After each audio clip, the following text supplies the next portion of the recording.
वाङ्मय में कहा गया है, अधुवे असासयम्य संसारम्य दुख पौराए किं नाम होज्य तम कम्मयम जेनाहम दुग्गइम न गच्छेज्जा। एक प्रश्न किया गया कि यह संसार दुख प्रचुर है, अशाश्वत है, अध्रुव है। इसमें ऐसा कौन सा कर्म है, कार्य है, आचरण है जिसको करने से मैं दुर्गति में न जाऊं। एक सुंदर चिंतन होता है कि आदमी अपने आप को दुर्गति से बचाने पर कुछ ध्यान दे। शास्त्र में जो कहा गया कि यह संसार अशाश्वत है, अध्रुव है। अशाश्वत अध्रुव कैसे है? यूँ लोक तो आज भी है, आगे भी रहेगा। आकाश तो पहले भी था और आगे भी रहेगा। तो फिर संसार कौन सा अशाश्वत है? यह हमारा जीवन रूपी संसार है। कभी कोई मनुष्य जीवन में है, कभी देवगति में। यह जो संसार है, एक गति का संसार, वो एक जीव के लिए अशाश्वत है। सब जीवों की दृष्टि से देखें तो नरक भी हमेशा रहेगा, स्वर्ग भी हमेशा रहेगा। स्वर्ग में देवता भी हमेशा रहेंगे, नरक में नारकीय जीव हमेशा रहेंगे, मनुष्य भी हमेशा रहेंगे, त्रियंच जीव भी हमेशा रहेंगे। यूं तो शाश्वत है। प्रवाह रूपेण ये चारों गतियां शाश्वत हैं, पर एक जीव के लिए एक गति अशाश्वत है। मनुष्य है तो एक मनुष्य हमेशा मनुष्य नहीं रहेगा। कोई देव है, वो हमेशा देव नहीं रहेगा। इस संदर्भ में यह संसार अशाश्वत है, अध्रुव है। एक इसकी और खासियत है संसार की, दुख पौराई। इसमें दुख बहुत होते हैं। मनुष्यों को देखो, कितने दुखी लोग मिल जाएंगे। तिर्यंचों में देखें, कितने दुखी मिल सकेंगे। और तो क्या, नारकीय जीव तो खैर उनकी तो क्या बताएं, वो तो मानो दुख बहुल जीवन ही जी रहे होंगे। परंतु आसातना न हो, कोई कोई देव भी ऐसे मिल सकेंगे, वे भी दुख की अनुभूति करते हैं, वे सुखी नहीं है। ऐसे देव भी मिल सकते हैं। कामानुगिद्धि प्रभवम को दुखम सब्बस्य लोकस्य सदैव गस्य। शास्त्र में का देवता सहित सारे लोक में यह दुख होता है, कामानुवृद्धि से पैदा होने वाला है। तो संसार में दुख है, जन्म दुख है, बुढ़ापा दुख है, रोग दुख है, मृत्यु दुख है। चार दुख तो स्पष्ट हैं। जन्म बताया गया है दुख, बुढ़ापा, रोग और मृत्यु। इसके सिवाय कोई आर्थिक समस्या से जूझ रहा है तो वो भी दुख है। बीमारी तो भले नहीं है, आर्थिक समस्या, पर घर में कठिनाई पैदा हो सकती है। व्यापार ठीक नहीं जम पाया है, या नौकरी ठीक तरह नहीं लगी है, ये आर्थिक समस्या भी दुख का निमित्त बन सकती है। बाकी तो जरूरी नहीं है कि समस्या आने पर आदमी दुखी बने ही। समस्या आ गई, ठीक है, समस्या को देख लें, देखना हो तो देख लो, तो दुखी बनना जरूरी नहीं है। सॉल्यूशन करने का प्रयास किया जा सकता है, पर दुखी बनना जरूरी नहीं है। परंतु समस्या मानसिक दुख का निमित्त बन सकती है। अब कठिनाइयां तो जिंदगी में आ जाती हैं। रामचंद्र जी जैसे के सामने भी कठिनाई आ गई और आसातनानी वो पता नहीं दुखी भी बन गए होंगे, जैसा रामायण में, जैन रामायण में वो दुखी भी बन गए होंगे। और जब वनवास में थे तो लक्ष्मण जी को कहीं जाना पड़ा, कोई युद्ध के संदर्भ में, तो दोनों भाइयों ने बात की कि भी लक्ष्मण जाए पर कोई सहयोग की अपेक्षा पड़ जाए तो कोई संकेत कर दे, सिंहनाद कोई संकेत कर दे तो मैं आ जाऊं। बात हो गई, लक्ष्मण जी गए और ऐसी ध्वनि सुनाई देने लगी जिसके बारे में कहा हुआ था कि संकट आने पर यह ध्वनि कर देना। वो ध्वनि हो रही थी सिंहनाद। जो भी सीता जी बोली रामचंद्र जी से कि ध्वनि तो हो रही है ना, आप जाइए फिर सहयोग के लिए। रामचंद्र जी बोले जाऊं कैसे, तुम्हें अकेली को छोड़कर तो कैसे जाऊं, जंगल में अकेली को कैसे छोड़ूं। आप एक बार जाओ, वापिस आ जाना, एक बार भाई को संभाल लो, लगता है उन्हें कोई संकट आ गया है तब वो ध्वनि आ रही है। तो सीता जी की भी प्रेरणा, भी लक्ष्मण जी का सहयोग करो।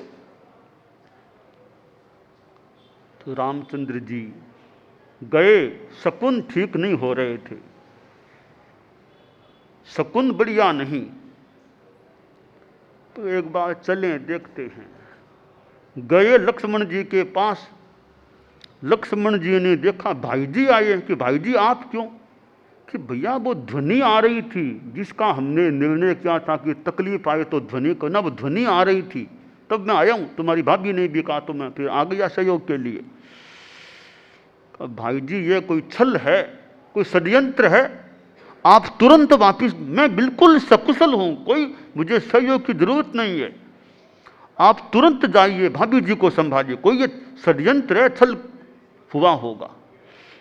रामचंद्र जी लौटे तो सीता जी को जहां छोड़ा था वहां वो मिली नहीं, इधर उधर खोजा मिली नहीं। तो रामचंद्र जी खोज रहे थे सीता गई कहाँ। सीता को तो रावण ले गया था पीछे से। और वो जो चित्रण है रामायण में कि कैसे रामचंद्र जी की स्थिति बन गई थी, मैं आज की भाषा में उसको कहूँ, कहीं असातना भी न हो और भूल भी न हो, तो मानो डिप्रेशन में चले गए थे रामचंद्र, डिप्रेशन की स्थिति हो गई थी उनकी, इधर उधर खोज रहे थे, अलमस्त से हो गए थे। फिर लक्ष्मण जी आए, देखा न भाई जी न भाभी जी, फिर देखा तो भाई जी मिले हैं, और भाई जी तो बिल्कुल बेसुध बुद्ध के से हैं रियों। कहा भाई जी मैं आ गया, भाई जी भाई जी। अच्छा लक्ष्मण आ गया, भैया सीता को खो दिया। उस समय जो उनकी मानसिक स्थिति बनी होगी रामचंद्र जी की, हालांकि महापुरुष थे, कोई असाधना नहीं हो जाए, रामायण में जैसा वर्णन है जैन रामायण में, उसके हिसाब से तो लगता है कि अवसाद में एक डिप्रेशन में चले गए थे। खैर लंबी बात आगे रामायण की, तो कैसे स्थितियां बनी, पर मैं बताना चाहता हूं कि कई बार समस्या दुख का निमित्त बन सकती है। तो संसार में दुख है, तो प्रश्न किया गया, यह दुख प्रचुर संसार है, दुख बहुल है, क्या करें कि दुर्गति में न जाना पड़े, मृत्यु के बाद भी दुर्गति हो सकती है और कुछ अंशों में वर्तमान जीवन में भी आदमी की दुर्गति हो सकती है। संकट आ जाए, कठिनाइयां आ जाएं, तो आदमी का मानस विचलित हो जाए, दुखी हो जाए, तो और दुर्गति तो बाद की बात है। या डिप्रेशन, अवसाद, चिंता, भय, शरीर की गड़बड़, आर्थिक तंगी, ये स्थितियां गृहस्थ के जीवन में वर्तमान में भी मानो कुछ दुर्गति करने वाली बन सकती है। तो दुख है तो दुख का कोई कारण भी होता है, दुख मुक्ति भी हो सकती है, तो दुख मुक्ति का उपाय भी होता है। चार बातें हो गई, दुख है, दुख का कारण है, दुख मुक्ति भी है, दुख मुक्ति का उपाय भी है। दुख का कारण यह आदमी का मोहनीय कर्म, आश्रव, पाप कर्म किए हुए, ये सब दुख के कारण हैं। मूल तो मोहनीय कर्म है।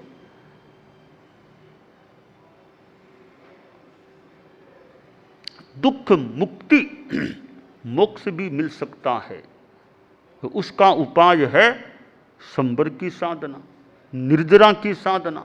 संबर और निर्जरा दुख मुक्ति मोक्ष के उपाय है। वीतरागता की साधना करो, दुख मुक्ति मिल सकेगी। साधुपना ले लो, अच्छी साधना करो, दुख मुक्ति की दिशा में आगे बढ़ सकोगे। राजकुमार, सुविधा का अच्छा साता का जीवन जीने वाला,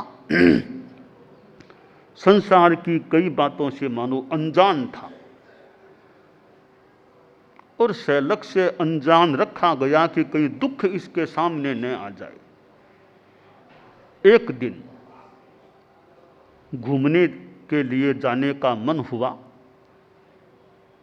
रथ को तैयार किया गया, राजकुमार बैठा, सारथी ने रथ को चलाया, रथ आगे बढ़ा।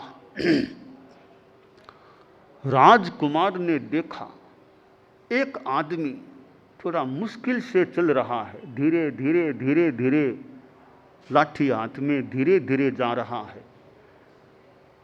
अंगम गलितम पलितम मुंडम दसन विहीनम जातम तुंडम वृद्धो याति गृहीत्वा दंडम, वो स्थिति थी।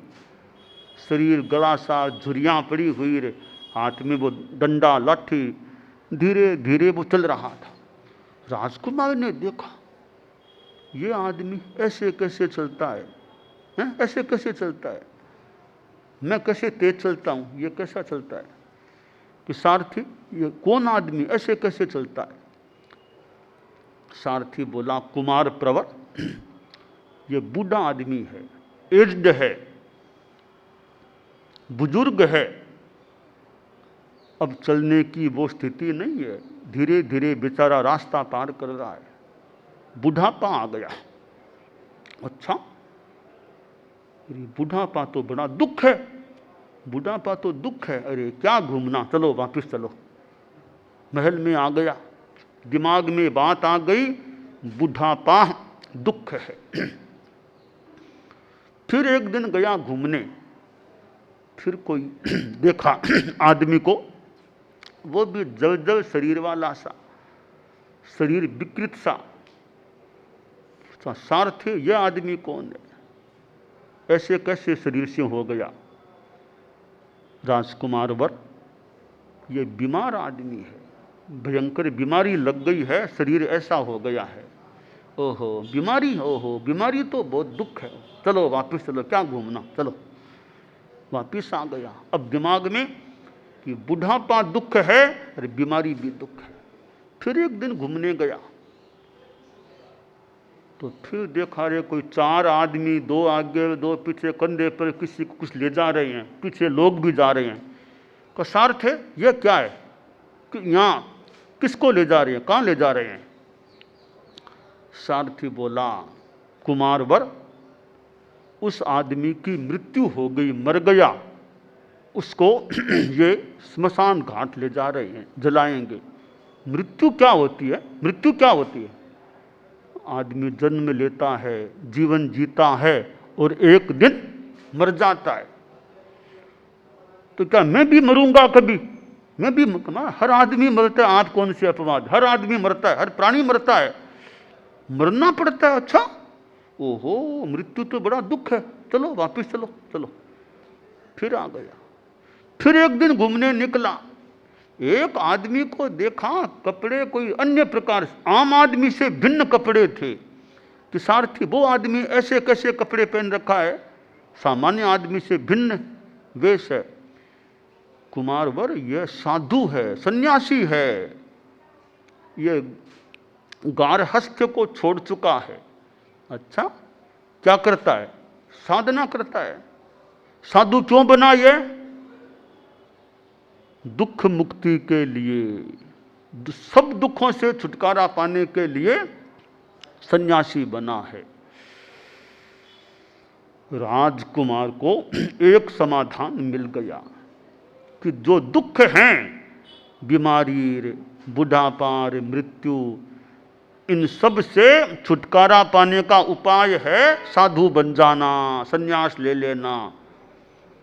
वापिस आया, सोचा मैंने जो दुख देखे थे उनसे मुक्ति पानी है तो साधु बनना होगा, सन्यास लेना होगा। और राजकुमार ने निश्चय किया, परिवार को छोड़ा और चल पड़े साधना के लिए। तो दुख मुक्ति का उपाय है सन्यास, साधुपन। आप लोग सोच सकेंगी, हम तो साधु नहीं बन पाते, हम कैसे दुख मुक्त बनेंगे? ठीक है, अभी वो स्थिति नहीं है, तो गारहस्थ्य में भी कुछ अंशों में साधु बन जाओ। पूरे साधु न बन सको, कुछ अंशों में गृहस्थ रहते हुए भी साधु बन जाओ। हिंसा, झूठ, चोरी आदि का अल्पीकरण करो, त्याग करो, संयम करो, तो कुछ आगे बढ़ सकेंगे दुख मुक्ति की दिशा में। श्रावक बन जाओ, अनुव्रती बन जाओ। परम पूज्य आचार्य तुलसी ने अनुव्रत की बात बताई, छोटे छोटे नियम,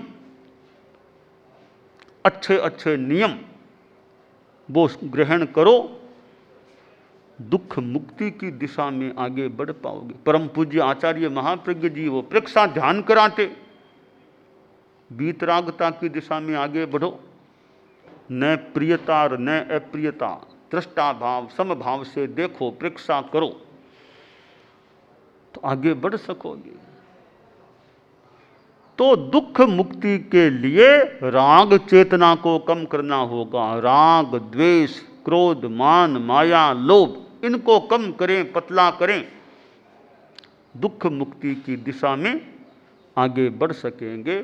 तो शास्त्रकार ने यह जो बात बताई है, कौन सा कार्य आचरण करके दुर्गति से बचा जा सके, दुख मुक्त बना जा सके, तो हम राग द्वेष मुक्ति को अपनाकर, त्याग संयम तपस्या को अपनाकर दुख मुक्ति प्राप्त कर सकते।